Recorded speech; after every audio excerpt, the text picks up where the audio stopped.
In this video, I want to tell you about a reality that I've come to understand. That this work of being a mother, it never really feel like work.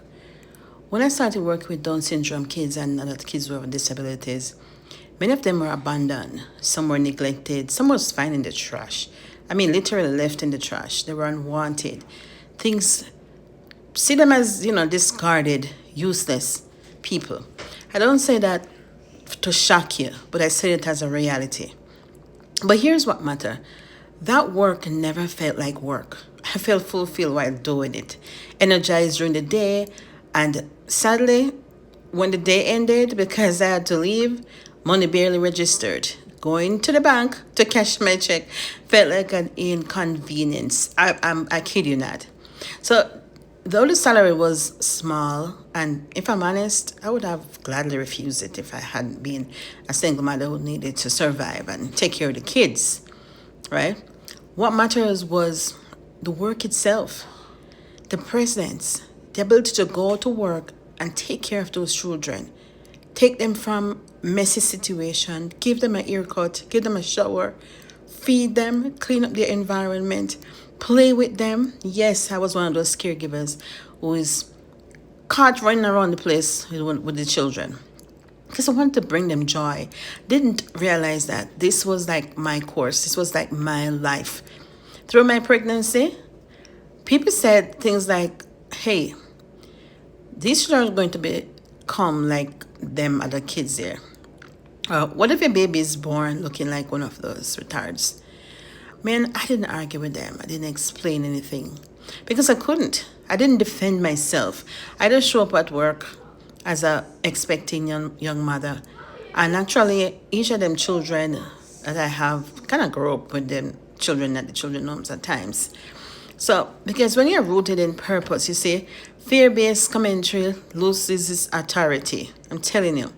I didn't know then that all of this, every hour of service, every dismiss warning, every choice to love without calculation was preparation. Preparation for what? For a journey that I didn't choose but was equipped for. 7 years into parenting our son with Down syndrome, I can see it clearly now, right? So the 2 decades of service before motherhood plus the last 7 years within parenting a child with Down syndrome, it has solidified something unshakable. Yes, this is the leg of the journey I was trained for. What are you being trained for if you should look back on your life? Because sometimes we do forget. We're human beings. So not by accident, not by tragedy, but by obedience. The dream that put languages to assignments. Recently, here it is. Recently I had a dream. I saw a baby in a garbage bin. The baby was abnormal. I picked the baby up, and as soon as I picked it up, I called to someone else and said, call the emergency line. What I noticed that the baby clung onto my arm as if it was like claiming me. So I told someone about it, and they said, okay, Marsha, this means something. So when I woke up, and the first thought that came to mind wasn't fear. It was like clarity. Will I be the voice for the voiceless? An answer flooded immediately. It's already in your hands, Marsha. And I am capable.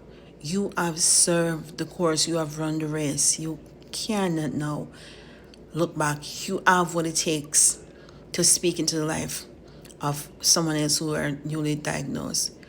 Right? Many Christian mothers, they spiral down into fear, not because they lack faith, but because they are weak. Not because they're weak, but because fear rushes in. Because the truth is that time has come, and you come to a place where you don't know what to do.